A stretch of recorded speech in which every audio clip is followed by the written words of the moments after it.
Bonjour à tous, j'ai enfin reçu les pièces de chez, alors j'imagine que ça se dit Axel Gentle.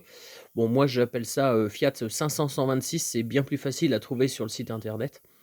Alors là, j'ai reçu les pièces qui vont me permettre de remettre en état le moteur de la Fiat 500 que j'avais démonté parce que l'embrayage broutait. Alors je vais pas faire cette vidéo aujourd'hui pour vous montrer le remontage du moteur, mais je vais vous donner quelques infos, j'imagine bonnes à savoir, sur la remise en état de ce moteur. Alors déjà, je tiens à dire que j'ai reçu les pièces et comme d'habitude, chez eux, je suis satisfait du délai d'expédition extrêmement rapide, des tarifs qui sont plus que corrects, et puis des pièces qui sont de bonne qualité. Donc, j'avais commandé l'objet du délit, l'embrayage. Bon, bah, la qualité est bonne, hein, c'est bien emballé, ça a l'air compatible, belle pièce. Et puis voilà. Alors, au niveau de l'embrayage, moi j'ai démonté le moteur parce qu'il broutait. Il n'y a pas de point de léchage sur l'embrayage. C'est pour ça que j'ai démonté le moteur. Madame n'arrive pas à la conduire. C'est très, très inconfortable. J'ai démonté, l'embrayage est neuf. Et on se rend compte qu'il n'était pas monté comme il faut bien souvent. Alors on pourrait croire que ce que je vais dire serait le contraire. En fait, ça c'est l'embrayage que j'ai démonté. En termes d'usure, ça va. Ce qu'on se rend compte, c'est que c'est pas usé, c'est bourré de quelque chose, une espèce de graisse collante, ça en est bourré partout. Le mécanisme, lui, est en état correct, pas d'anomalie, pas d'usure au niveau du mécanisme. Ce que je remarque souvent sur le remplacement des embrayages, c'est qu'on met trop de graisse, ça c'est la boîte de vitesse sur laquelle vient coulisser le disque d'embrayage. Alors déjà, attention, hein, attention au sens de montage. Alors sur cette voiture-là, je ne peux pas le mettre à l'envers, mais il y a des voitures où on peut le mettre à l'envers. Lorsque je démonte le mécanisme d'embrayage du volant moteur, je repère son sens. Il est important que la friction puisse coulisser comme ça, sans gripper, mais sans excès de gras. Pourquoi? Parce que en fait, la graisse, en chauffant, va se centrifuger avec la vitesse de rotation, parce qu'ici je tourne, hein, va se centrifuger et va se projeter sur la garniture. Les garnitures d'aujourd'hui, il n'y a plus de plomb, il n'y a plus de matériaux amiantés et compagnie, ce qui fait qu'ils sont hypersensibles aux projections de graisse. Et là, par exemple, vous voyez, cette garniture-là, on pourrait croire qu'elle est usée. Et en fait, elle n'est pas usée, elle est bourrée. C'est bourré de graisse. Alors, la graisse devrait faire patiner. Ben, néanmoins, non. La graisse, elle a une tendance sur cette voiture à coller. Donc, j'ai pas de point de léchage. Ça, c'est pas nettoyable au nettoyant frein. Ça a pompé le gras, c'est mort. Vous voyez, l'usure est bonne, elle n'est pas flinguée. Donc, moi, ce que je conseille, ce que l'on nous conseille d'ailleurs dans le métier, c'est d'utiliser une graisse. Alors, nous, on nous donne celle-là, la Castrol 400. On en met un petit peu sur les cannelures. On fait fonctionner le disque à la main comme ça. Et on enlève tout l'excédent au chiffon. Il doit y avoir un film. Vous voyez pas ça déjà. Juste un film légèrement gras, mais rien à projeter. J'essuie l'excédent sur le disque et je peux alors le monter convenablement.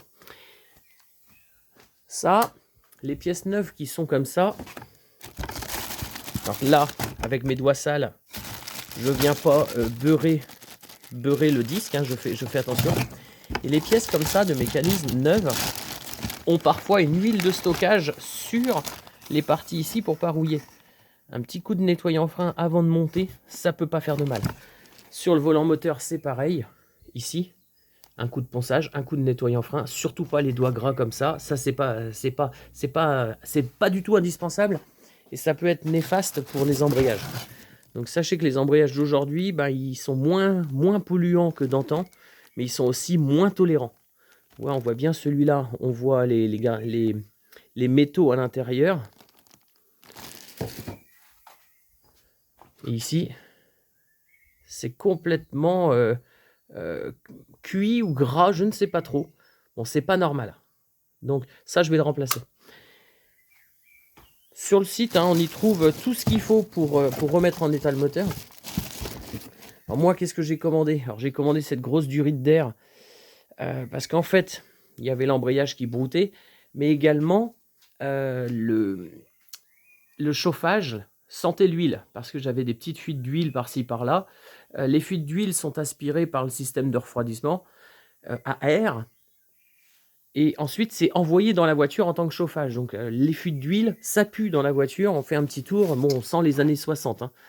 J'ai commandé ça, donc une pochette de rodage complète, avec joint de culasse, tous les joints, c'est assez complet. Il y a vraiment tout ce qu'il faut dedans, les joints de carter, les joints de palier, etc., le joint de carter inférieur, il y a tout ce qu'il faut dedans. Bon, c'est complet et ça vaut pas très cher. J'ai commandé également, oui, c'est bien emballé, hein. Je ne sais même plus, si, des coussinets de bielle. Non, je dis des bêtises. Les ressorts. Alors, les ressorts de soupape. Une fois démonté le moteur, je me rends compte d'un truc, c'est que j'ai un des petits ressorts qui est cassé. Celui-ci. Celui-ci est pété. Il manque un bout. Le bout est là. Donc il était resté piégé dans le système, pas de problème. Par contre, s'il commence à se péter en petits morceaux et à tomber dans le bas moteur, les carottes sont cuites. Alors j'ai acheté, ça vaut 30 balles je crois, les 8 ressorts, donc les 4 ressorts plus les 4 à l'intérieur. J'ai acheté un jeu de segments. Alors pareil, grosse surprise, c'est complet, c'est pour 2 cylindres. Grosse surprise lorsque j'ai sorti les pistons. Les segments étaient cassés dans les pistons. Ils tenaient dans leur logement, mais ils étaient cassés. La voiture fonctionnait bien. Alors, tant que ça reste en place, ça fonctionne bien. Sur les 2 cylindres, 2 segments d'un côté cassés, un segment de l'autre cassé. Je conseille extrêmement fortement de remplacer les segments.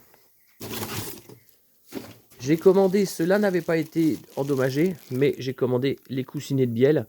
Bon, arrivé là, ça serait quand même dommage de ne pas les remplacer. Là, il y a un joint supplémentaire et également les freins de ça sert à brider les écrous du volant moteur. Bon, c'est quelque chose qu'on tord. Ça vaut 1 euro, je crois, pièce. Bon, je les ai commandés. Voilà, donc j'ai commandé tout ça. Ça vaut... Là, parce que j'ai l'embrayage, je double le prix. Je suis à moins de 300 euros pour remettre en état donc l'embrayage, tous les joints, segmentation, coussinet de bielle. Je crois que ça vaut quand même le coup. Techniquement, ça se fait. Hein, la dépose se fait bien. Il y a largement pire. En termes de démontage moteur, alors c'est plus facile qu'un 4 cylindres, il n'y a que 2 cylindres. Et mécaniquement, techniquement, c'est atteignable. Ne pas mélanger le cylindre 1, le cylindre 2, moi c'est ce que je conseille. Repérer également le sens de démontage du cylindre et surtout du piston, parce que la bielle a un sens qu'on peut tourner. Donc on fait un petit repère lorsqu'on démonte. Pareil pour les coussinets de bielle, évidemment, on fait un repère. Moi, ce que je fais, c'est que je démonte tout, je nettoie tout à l'essence. Vous voyez, je fais des repères hein, pour savoir. Mes petites boîtes également ont des repères. Les soupapes. Alors, les soupapes, je les ai rodées. En fait, la portée qu'on a ici vient sur le siège ici. Alors, sur Internet, on trouve toutes les revues techniques, les angles à respecter et tout. Bon, moi, j'ai pas été jusque-là, mais enfin, mes soupapes d'échappement étaient un peu fuyardes. On voit qu'en fait, elles sont noircies au lieu de rester claires comme ça.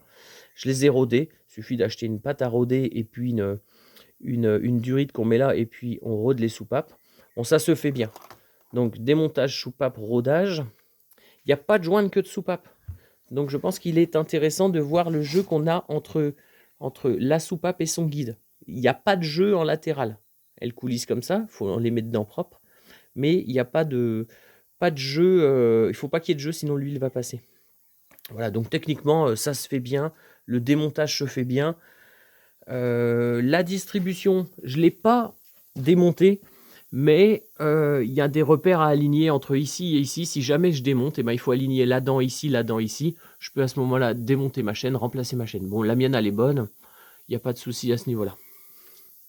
Mon vilebrequin, au niveau des coussinets, lorsque je démonte, qu'il y ait des traces de frottement, c'est normal. S'il y a de l'arrachage, c'est mort. Hein. L'arrachage, c'est pas normal, c'est qu'il y a un problème de lubrification. À ce moment-là, je traite d'abord mon problème de lubrification et ma remise en état après. Donc comme je vous dis, moi je nettoie tout, je démonte tout. Je nettoie tout à l'essence. Je mets dans des petits paquets comme ça, graissés, parce que ça rouille vite. Ça, c'est un cylindre. Un cylindre avec sa bielle qui est là. Hein. Tous mes plans de joints sont nettoyés, dégraissés. Ça, c'est la pompe à huile. Elle est entraînée par le moteur. Et puis, il y a un canal ici pour circuler, hein, ici et puis là. Hein, entrée-sortie. Joint speed de Villebrequin, bon, qui est dans la pochette de rodage qu'on va remplacer. Volant moteur, les surfaces d'appui entre le volant moteur et le Villebrequin doivent être impeccables. Couple de serrage à respecter. À ce niveau-là, c'est quand même assez important. Ainsi que sur les culasses, assez important. Voilà. Donc, plus qu'à remonter. La boîte de vitesse, elle, je ne l'ai pas touchée. Elle est bien. Pour le moment, elle est bien. Le démontage se fait facilement. On avisera si jamais il faut redémonter. Là, on voit les joints spi de Villebrequin. Il y en a deux. Il y en a un là. Joint de culasse. Les joints d'échappement. Les joints de carter. Non, c'est super complet. Hein. C'est super complet. Ça, ce sont les tiges.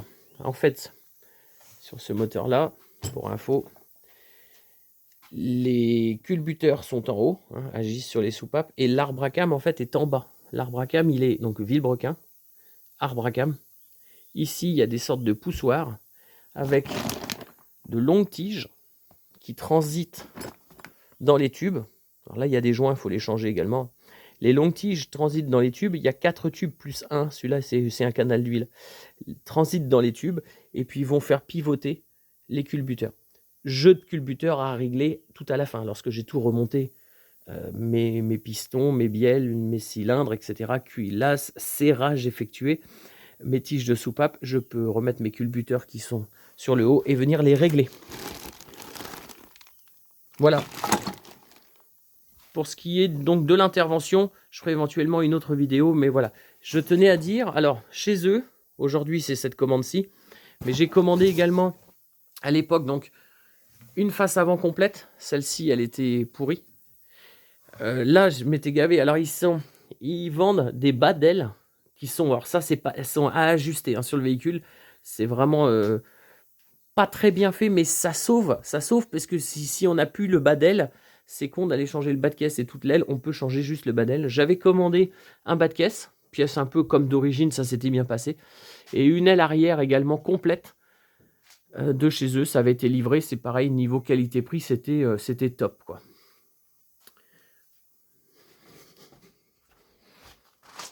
Voilà, donc plus qu'à remonter tout ça. À bientôt.